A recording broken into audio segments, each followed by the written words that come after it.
It's June 24th, 2011 in Central Virginia, and this is my garden. You see my tomato plants are here. I've got these two together. You see how much they've grown since I last made the video, and then there's a banana pepper right there in front. I wanted to be able to see the structure that I have for my tomato plants. When I plant each tomato, I put the cage in. I take the legs off the cage and I use tent stakes to hold down the cage. And then I use the step-in fence posts that you see here. And I put two tomato plants together. There they are. I have a Juliet, and this one here is a jelly bean. And I have the 4 step-in fence posts around. And I have these trifold cages. I don't know how well they're going to show up in this video, but the trifold cages, and they're able to pretty much support, along with the use of these are just a covered tomato stake is what they are, that I just happen to have, somebody gave me. And so, and then I like to put some basil in there so that when I'm picking tomatoes I get some good smells. And then when I'm making my pasta sauce, I get some real good smells and flavors too. So that's how I do it. I've got good soil. I keep enriching it every year with leaves, composted leaves, and then I buy compost, spent mushroom compost, good stuff. And here's some dinner getting ready for me right there. Some salad. And I have, that was one set. Here's another set of tomato plants. A mortgage lifter, which is suffering from leaf curl. I'm not sure why. It did have a problem with aphids, but that's gone. And now this one here is another Juliet. And here we have 2 4th of July. Let's see, there's one down there. These are great producers. Now, for some reason, just sort of a freak of nature, I guess. This year, this 4th of July, for whatever reason, I've never had this happen before, it just hasn't grown. But it did produce 2 tomatoes that I took off yesterday. So if you can see down, oh, there's a bee flying on me. Crap. So down here, I've gone ahead, and there it is. Started another little tomato plant in a little peat pot, and once it gets going good, I'm going to just clip this down. I guess I could do it whenever, but I always was hoping that it was going to take off and just start growing, and it didn't do it. But it does give you a good vision of what I do with these tomato cages. And I have so many composted leaves on top, you can't see the tent stakes, but they're in there. And sometimes I use less of the trifold cages, and so I'll have to use string. You can see some of the string here to catch the branches of the tomato plants as they come up. But these will produce really big for me. And this year I have something different with my cucumber plants. I bought these cages. I thought they were going to open up. I got them on sale from one of the catalogs, and they are very sturdy. They're much sturdier than the other trifolds I have. But as you can see, they're not actually a trifold, and they don't open like this is open for them. That's it.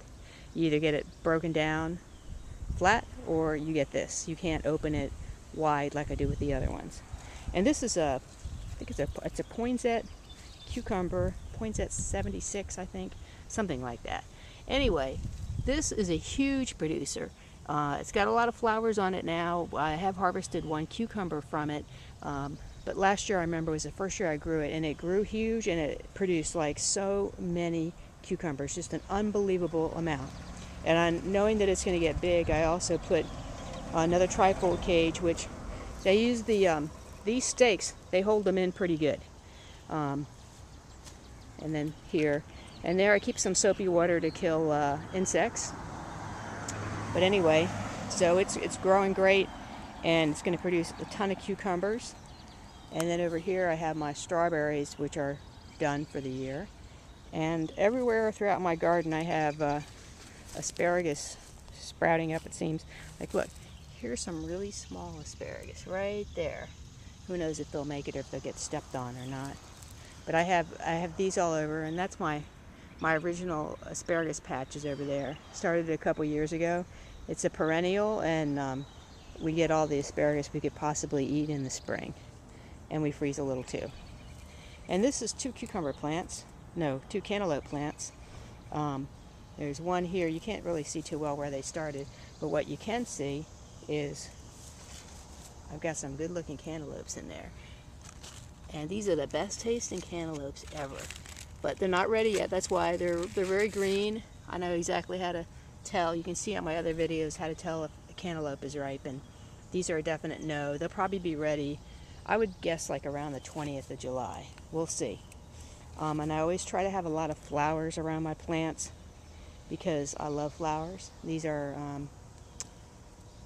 Shasta daisies, and here's purple cone flowers, and more Shasta daisies, and blanket flowers, black-eyed Susans. Those are annuals that you see, but the perennials will be coming up soon.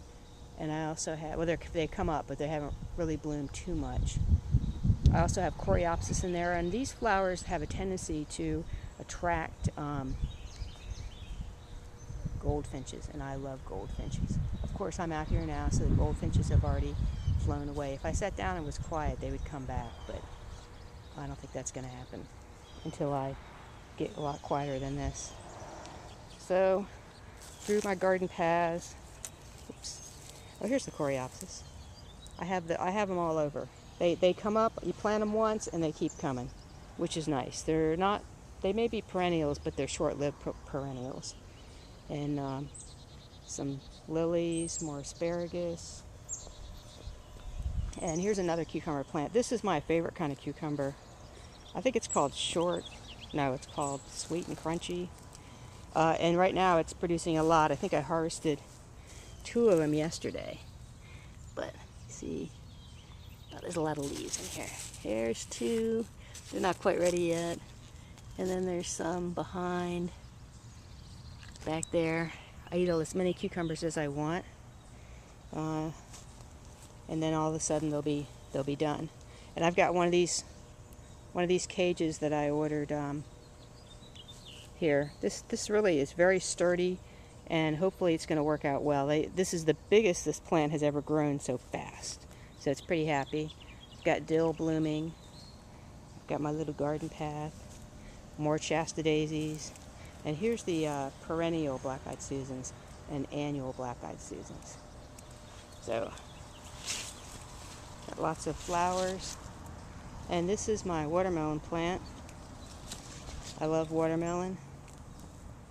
Let's see. I saw one yesterday.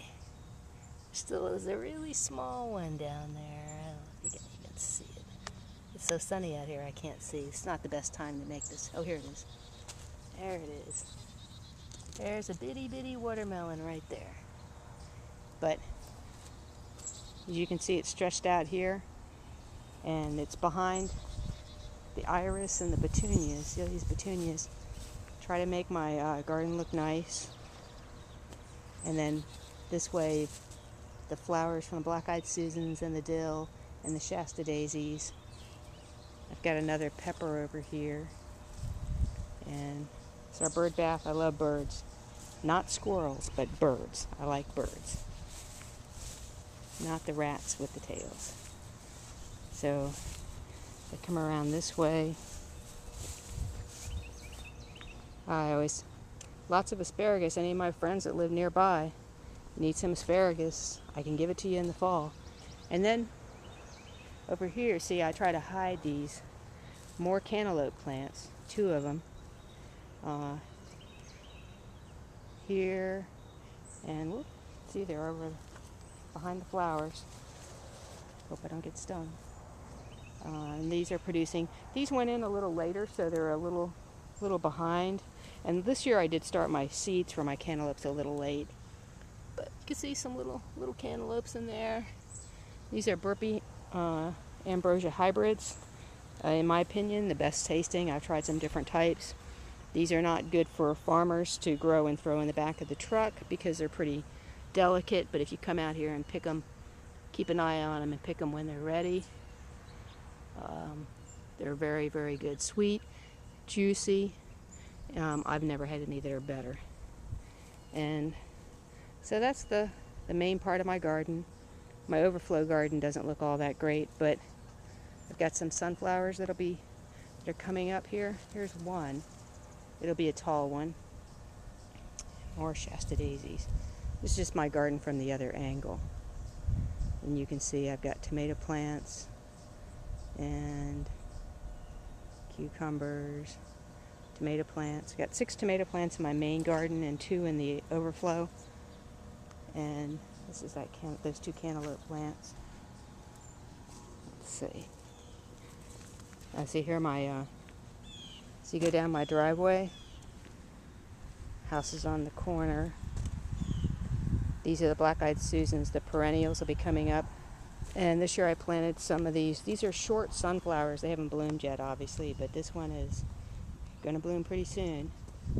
I always like to have sort of a natural barrier to keep the passerbys out of my melons.